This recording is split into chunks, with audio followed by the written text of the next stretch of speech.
Alrighty, so while we wait for parts for the transmission and motor, I got the driver's door here off the Razor. As you can see, it's kind of rusty, and it took some pretty good damage. Getting pulled out of a mud rut one time.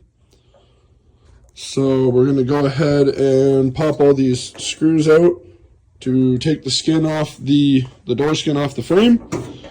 And then we're probably going to clean up the frame and get it ready for paint and see if we can hammer this section of the door skin out to get it to re-bolt into the frame here.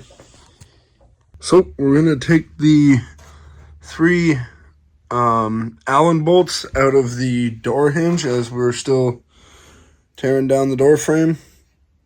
For paint, you got the 3 11mm nuts on the back. So we're going to go ahead and pull these out and get this hitch mechanism out of here. Or the door latch mechanism. And then we can continue to prep the frame for paint.